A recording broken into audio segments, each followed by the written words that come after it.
ডেফত আজিৰে পৰা আৰম্ভ হৈছে বিনামূলীয়া বক্সিং কৰ্মশালা। উপস্থিত জিলা ক্ৰীড়া বিষয়া ৰিলিপ ৰংহাং। সোমবাৰে বিয়লি প্ৰায় 3:45 পৰা ডিফু কাছাই ষ্টেডিয়ামত 25 মেলৈ 2 সপ্তাহজোৰা কাৰ্যসূচীৰে আৰম্ভ হৈছে বিনামূলীয়া বক্সিং কৰ্মশালা।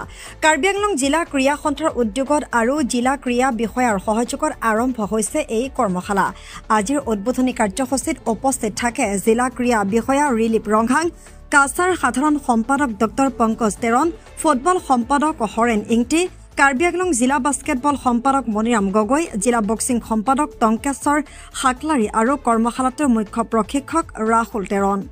12 মেৰ পৰা 25 মেলৈকে নিত 3:45 পৰা সন্ধিয়া 5:30 চলিব এই কৰ্মশালা। 10 বছৰ বয়সৰ পৰা 20 বছৰ বয়সলৈকে ইচ্ছুক ছাত্ৰ ছাত্ৰীয়ে কাছাৰ পৰা পত্ৰ পূৰণ কৰি এই কৰ্মশালাত অংশগ্ৰহণ কৰিব পাৰিব বুলি কাছাৰ সাধাৰণ সম্পাদক পংকজ তেৰণে জানিবলৈ দিছে। কাৰ্বি আংলং স্পৰ্টছ এছ'চিয়েশ্যন আৰু ডিষ্ট্ৰিক্ট স্পৰ্টছ অফিচাৰৰ ছাপৰ্টৰ লগতে আমি স্পেচিয়েলি বক্সিং ছেকশ্যনৰ কাৰ্বি আংলং স্পৰ্টছ এছ'চিয়েশ্যনৰ বক্সিং ছেকশ্যনৰ দ্বাৰা আমি ফ্ৰী বক্সিং ৱৰ্কশ্বপ ষ্টাৰ্ট কৰিছোঁ আজিৰ পৰা। আজি 12 মেৰ পৰা ইয়াত কাছাই ষ্টেডিয়ামত। আৰু ইনষ্ট্ৰাক্টৰটো হ'ল আমাৰ ৰাহুল তেৰণ, তেখেত আগত নেশ্যনেল খেলা, তাৰপিছত উমৰাংচৰ বাসিন্দা তেখেত। আমি স্পেচিয়েলি বক্সিংটো ষ্টাৰ্ট কৰিছোঁ যাতে আমাৰ ইয়াৰ অঞ্চলৰ পৰা কাৰ্বি আংলঙতো আমাৰ হিডেন টেলেণ্ট আছে, কিন্তু তেনেকুৱা প্লেটফৰ্ম হোৱা নাই আৰু তেনেকুৱা বেছিক শিকোৱা তেনেকুৱা ট্ৰেইনিং বা কেম্প তেনেকুৱা হোৱা নাই। হৈছে লাংহিনত বহুত হৈছে আৰু হানজাং লাংছত ৰিচেণ্টলি ষ্টাৰ্ট কৰিছে। এতিয়া আমি ডিফুটো ষ্টাৰ্ট কৰিছোঁ। আশা কৰোঁ আমাৰ স্পেচিয়েলি ইয়াৰ আমাৰ ল'ৰা ছোৱালীবোৰ ওলাই আহে আৰু নেশ্যনেল লেভেল আৰু লাভলিনাৰ দৰে এটা আমি ভোগালীজ পাম বুলি আশা কৰিছোঁ।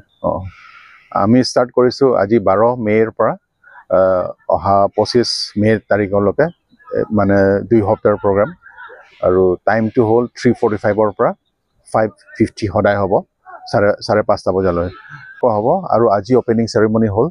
আজি এই চিম্পল অপেনিং চেৰেমনিত আমাৰ DSO ৰংহাংদেৱ আছে, লগতে আমাৰ বক্সিং ছেক্ৰেটাৰী খাকলাৰী তেখেত আছে আৰু মই নিজে আছোঁ। লগতে যিমান আমাৰ ইনষ্ট্ৰাক্টৰৰ লগতে যিমান শিকিব ইচ্ছা কৰিছে ল'ৰা ছোৱালী তেখেতসকলে আছে। এতিয়া বেছি তেনেকুৱা ভাল ৰেছপন্স পোৱা নাই, কিন্তু আশা কৰোঁ আগন্তুক দিনত আমি আকৌ ভাল ৰেছপন্স পাম বুলি।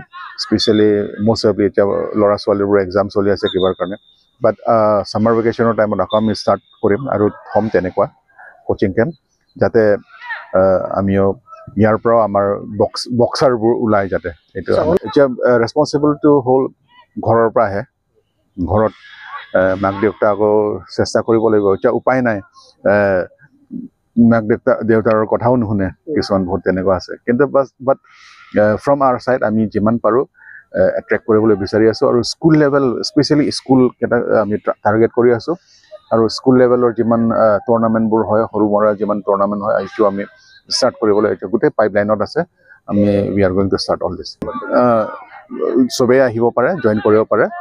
স্পেচিয়েলি আমি টাৰ্গেট দিছিলোঁ 10 বছৰৰ পৰা 20 বছৰৰ মাজত, কিন্তু আহক। আৰু আমাৰ তাত ফৰ্ম এটা আছে, ফৰ্ম ফিল আপ কৰিব লাগিব। আৰু মেডিকেলি ফিট বা তেনেকুৱা কিবা নাই বুলি, প্ৰব্লেম নাই বুলি, সেইটো এটা চাৰ্টিফাইড কৰিব লাগিব। গাৰ্জেনেতো কৰিব, এইটো পেৰেণ্টছ গাৰ্জেনে সেইটোতো দিব। লগতে পেৰেণ্টছ গাৰ্জেনৰ ডিক্লেৰেশ্যন দিব লাগিব, সেইটো ফৰ্মতে আছে গোটেইখিনি। আৰু বাৰ্থ চাৰ্টিফিকেট আমাক দিব লাগিব, আৰু পাছপৰ্ট ফটো এটা দিলে। এনি টাইম আহি পেলাই জইন কৰিব পাৰে। আমি ৰেষ্ট্ৰিকশ্যন একো থোৱা নাই, অ'পেন থৈছোঁ, সকলো চবকে ৱেলকাম কৰিছোঁ। আহিলে হ'ল, সেইটো টাইমত আহিলে হ'ল আৰু।